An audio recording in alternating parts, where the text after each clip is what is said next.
Bible machine మహాసభల క్రమమును అనుసరించి మొదటి రోజు మొదటి పూట కొంతసేపు దైవ ధ్యానములో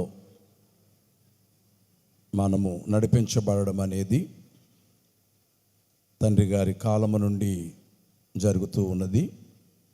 అందుచేత మీరున్న స్థలములో మోకరించగలిగిన వారు మోకరించండి, లేనివారు మీరున్న స్థలములో యథాస్థితిలో ఉండి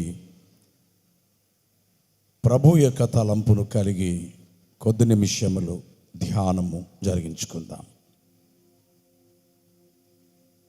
యేసు నీ తలపే నాకు ఎంతో హాయి. ప్రభు యేసు నిన్ను తలంచగానే హృదయం ఆనందముతో నిండును. నీ సముఖమున ముఖము చూచుచు వాసము చేసినప్పుడు ఎట్లుండునో యేసు.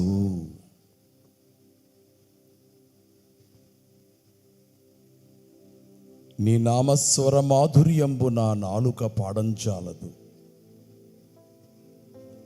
మానసము వర్ణింపనేరదు, జ్ఞానశక్తి కనుగొనచాలదు యేసు. నీ తలపే నాకు ఎంతో హాయి. ఆయనను తలంచుకొనండి అని నీ దాసుడైనటువంటి పౌలు గారు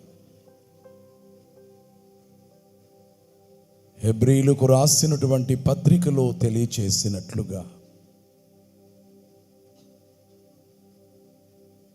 నీ వైపే మా గురి నిలుపుచూ ఉన్నాము.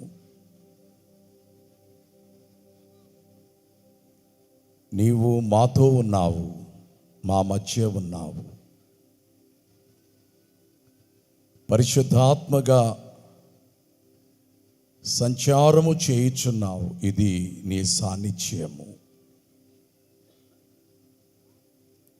ఆయన గొప్ప విద్యావంతుడైనను, పలు శాస్త్రాలలో ప్రావీణ్యత కలిగిన వాడైనను, మోషే అరణ్యములో గొర్రెలను కాచుకుంటూ ఉండగా, మేపుకుంటూ ఉండగా నీ సన్నిధి ప్రత్యక్షత ఆయనకు దయచేసి దేవుడు దహించు అగ్ని అయ్యున్నాడు అని నీ గ్రంథములో చెప్పబడ్డట్టుగా అగ్ని వలె అగుపడి జీవము కలిగిన వాడవు గనుక మాట్లాడి నీ చిత్తమును ఇశ్రాయేలు ప్రజల ఎడల ఏమై ఉన్నదో, నీ దాసుడైన మోషే ఎడల నీ చిత్తము ఏమై ఉన్నదో అది బయలుపరిచినావు.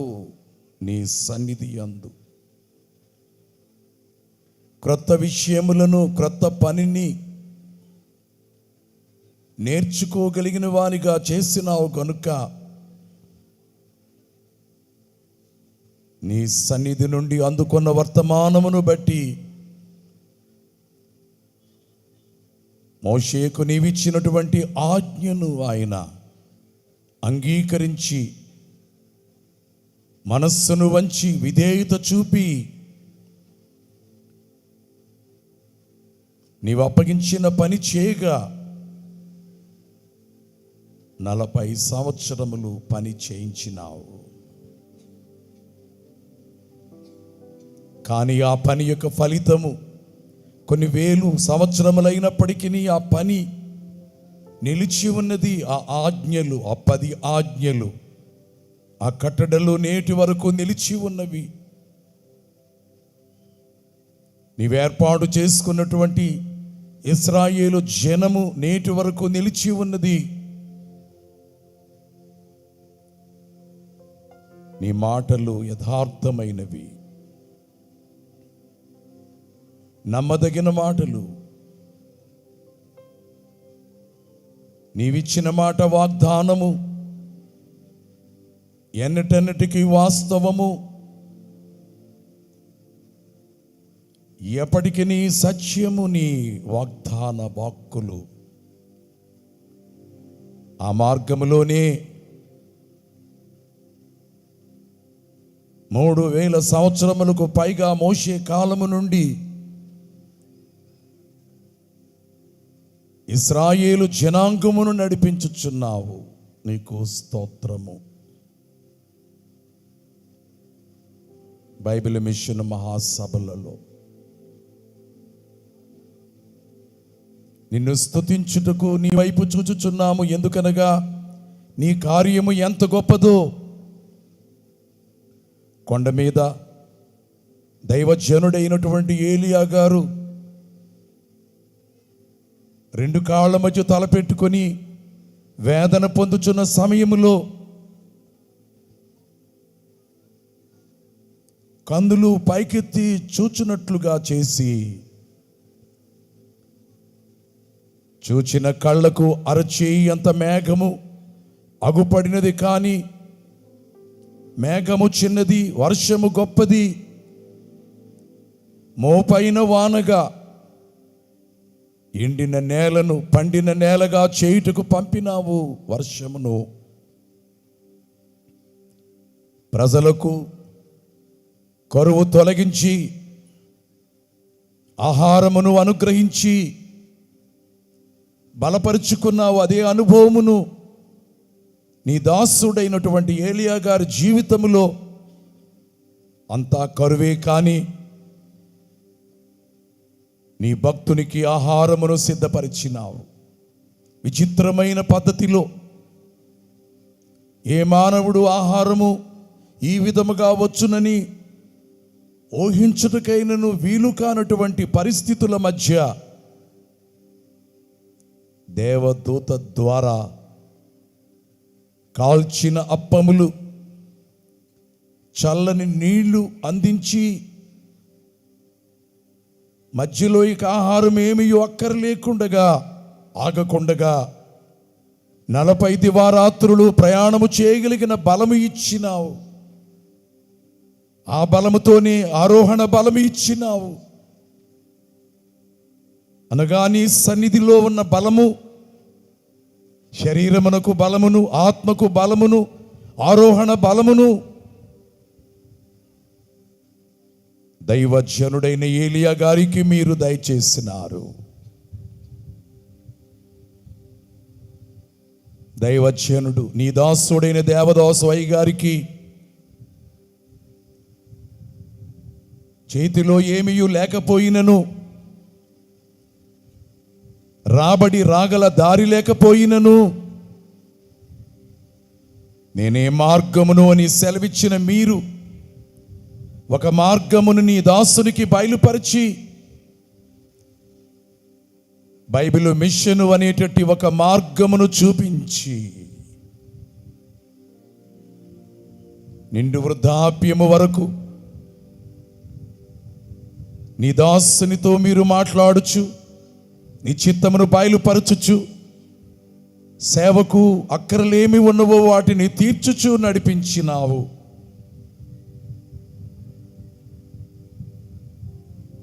ముగింపు వరకు మోషేను విడిచిపెట్టలేదు. ఎగిరి వెళ్ళు వరకు ఏలియా గారిని విడిచిపెట్టలేదు. నీవు ఏది నీ దాసునికి నీ చేతితో వ్రాసి చూపించినావో ఆ బైబిల్ మిషన్, నీ బైబిల్ మిషన్ నీ సంఘమును విడిచిపెట్టకుండా నడిపించినావు గనుక మా మనోనేత్రములు తెరచి నిన్ను చూచుచున్నాము. మా ఆత్మనేత్రమును తెరచి నిన్ను చూచుచున్నాము. అనగా నిన్ను దర్శించుకుంటున్నాము. నీ పాదముల వద్దకు మా మనస్సును వంచి మా శరీరముతో, వంగిన శరీరములతో, వంగిన మనస్సులతో స్తోత్రారాధన చేయించున్నాము. నీకు కృతజ్ఞతారాధన చేయించున్నాము. మమ్మను అంగీకరించుము. నిన్ను గొలిచెదా రావయ్యా నా యేసన్నా, నిన్ను గొలిచెదా రావయ్యా. హృదయ దేవళ మందు ముదమున నిన్ను నిలిపి, హృదయ దేవళ మందు ముదమున నిన్ను నిలిపి, భక్తి పుష్పములాచే భజించి భక్తి పుష్పములాచే భజించి పూజించి, నిన్ను కొలిచెదా రావయ్యా నా యేసన్నా, నిన్ను కొలిచెదా రావయ్యా. నీ పని అనగా బైబిలు పని నీ దాసునికి అప్పగించిన నాటి నుండి నేటి వరకు ఆ పని, ఆ పొలము, ఆ పంట భూమి అందంతటా నిండి ఉండేటట్లు, బోయిజు పొలము రాసులతో ఉన్నట్లుగా, కొన్ని చోట్ల భూములు ఎండిపోగా, భూములు ఎడారి భూములుగా మారగా, రొట్టెల ఇల్లు అనబడినటువంటి బెత్లెహేమును నిజముగానే రొట్టెల ఇల్లుగా మీరు ఆశీర్వదించి వచ్చిన రూతు వంటి దీనులకును,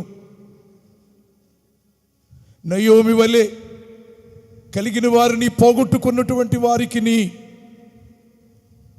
ఆహారమును సమృద్ధిగా ఇచ్చి, రూతు ఊహించలేదు ఈ పరిగ చాలును అనుకున్న ఆమెకు పనలను ఇచ్చినావు, రాసులను ఇచ్చినావు. ఇంకెవరున్నారు నాకు అనుకున్న నయోమికి చేదుగా మారిందే నా బ్రతుకు అని బాధపడినటువంటి భక్తురాలికి మరలా ఆమె పేరుకు తగినట్లుగా మాధుర్యమైన స్థితిని ప్రసాదించి, మారా వంటి తన జీవితములో మారాను కొట్టివేసి మాధుర్యమును నింపి, బిడ్డలు లేరు అనుకున్నటువంటి నయోమి బోయిజు రూతులకు కలిగినటువంటి కుమారుడు ఓబేదు.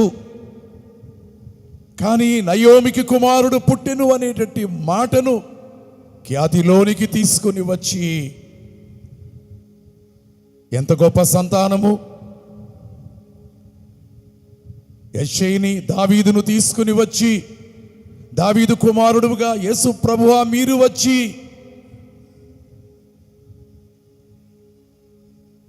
నీవు జ్ఞాపకము చేసుకున్న వ్యక్తులు, నీ దయ పొందిన వారు, నిన్ను పట్టుకున్నవారు, నీ పాద సాన్నిధ్యములో యాకోబు వలె పట్టు మానక విడిచిపెట్టక ప్రార్థనలు చేసిన వారికి నిత్యము, వారికి మాత్రమే కాదు వారి సంతతికి, వారి తరముల వారందరికీ అన్నియును లోకములో ఉన్నవారు ఆశ్చర్యపడేటన్ని ఆశీర్వాదములిచ్చు తండ్రివని, అదే నీ సన్నిధి సంపద అని రుజువు చేసినట్లుగానే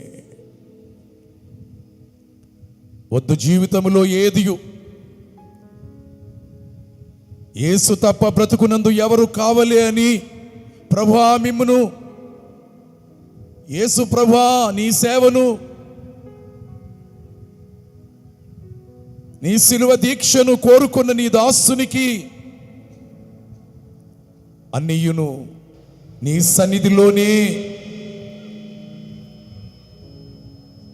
సన్నిధిలోనే సంపూర్ణ సంతోషము, నిత్యము సుఖములు, బల సౌందర్యములు ఆయన సన్నిధిని ఉన్నవి. ఘనత ప్రభావములు ఆయన పరిశుద్ధ స్థలములో ఉన్నవి అని చెప్పబడినటువంటి నీ సన్నిధి భాగ్యములన్నీ కూడా లోక భాగ్యములు లేకపోయినా నిన్ను కలిగి ఉన్నట్టు ఏ గొప్ప భాగ్యమని, నీ వాక్యమును కలిగి ఉన్నట్టు ఏ గొప్ప భాగ్యమని, నిన్ను కలిగిన వారి యొక్క భాగ్యము వారి వరకు మాత్రమే పరిమితము కాక అది అనేకులకు అందించగలిగిన, నీవు దీవించగా రొట్టెలు, నీవు ఆశీర్వదించగా చేపలు, కొండ మీద కూర్చున్న వేలాది మందికి ఇచ్చిన కుమారుని కొరకే ఆ రొట్టెలు. కానీ పట్టుకున్నవారు, తెచ్చిన వారు 12 శిష్యులు, అపోస్తలులు. మరి ఆ దినమునను ఎవరెవరు, ఎందరెందరు ఆ రొట్టెలను వడ్డించడం మొదలు పెట్టారో, కానీ ఇన్ని వేల మందికి వడ్డించిన తరుగు లేకుండా అందరి చేతులలోనికి ఆహారము, అందరి నోటికి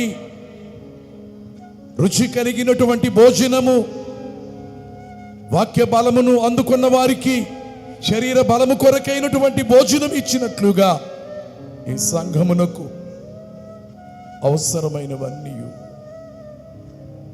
రాజు మన తండ్రి రాత్రి భోజనకర్త ఏ జన విశ్వాసికి యేసును వడ్డించును, ఏ జన విశ్వాసికి యేసును వడ్డించును. ప్రభు భోజనము వలన పాప పరిహారము, ప్రభు భోజనము వలన స్వస్థ కార్యము. ప్రభుని బల్లకు తెల్ల పావురము నాడు శుభముతో భక్తులు శోభిల్లు చందోరు, శుభముతో భక్తులు శోభిల్లు చందోరు. ప్రభు సంస్కారపు విందు, ప్రభు సంస్కారపు విందు పరుగెత్తుకొని రండి, ప్రభువే మన విందు. నువ్వు పోషించడం మొదలుపెట్టి సమృద్ధి అయినటువంటి వాక్య పోషణము ఇచ్చి లక్షలాది మంది ప్రజలను స్వయముగా మీరిచ్చిన వాటిని మేము వడ్డించుచుండగా పోషించుచు కడకు 7 ఏండ్ల పెండ్లి విందు పరలోకములో నీతో పాటు మేము, అతడు నాతోను నేను అతనితోను భోజనము చేయుదుము అని ప్రకటన గ్రంథములో మీరు సెలవిచ్చినట్లుగా ఆ భాగ్యము కొరకు మమ్మల్ని సిద్ధము చేయుటకే ఈ సభలలోనికి తెచ్చినందుకు, నీ సాన్నిధ్యములో నిలవబెట్టుకున్నందుకు, నీ ఆత్మ కుమ్మరింపు మాకు అనుగ్రహించినందుకు, పరిశుద్ధాత్మ పావురము మా శిరస్సులపై, మా హృదయములపై, మా హృదయములలో వ్రాలి నిలిచి ఉండి మాట్లాడి మాధుర్యమైనటువంటి స్వరమును వినిపించేటట్లుగా మీరు జరిగించుచున్న ఈ సభలను బట్టి మేము మిమ్మల్ని స్తుతించొచ్చు. నీవు వచ్చి మమ్మలను మేఘమెక్కించు పర్యంతము విధేయులమైన దీనులమైన నీ పాదదాసులముగా మేము బ్రతికి నిన్ను మాత్రమే ఘనపరచుచు మేము చాటును ఉండి నిన్ను అందరికీ చూపించి, మేము వెనుక ఉండి ముందు నీ సిలువను చూపించి, పెళ్లి కుమారుడు అయినటువంటి నీ ఎదుట ముసుగు వేసుకున్నటువంటి రిబ్కా వలె మేముండి నీతో మేము, మాతో మీరు చిరకాలము సహవాసము చేయు ధన్యత సభలలో ఏకీభవించిన వారికి ఈ 3 దినములలో కూర్చొని నీ వాక్య భోజనము వడ్డించబడుచుండగా ఆత్మల నిండగా తృప్తిగా అందుకొని ఆరోహణము కొరకైనటువంటి శక్తి కలిగిన వారై మేఘమెక్కు ధన్యతను మా ఎల్లరకు ప్రసాదించుమని త్వరగా రానయ్యున్న మహిమ పెండ్లి కుమారుడు యేసు ప్రభు నామములో నిన్ను వినయముగా వేడుకుంటున్నాను తండ్రి. ఆమేన్. దయచేసి కూర్చోనండి.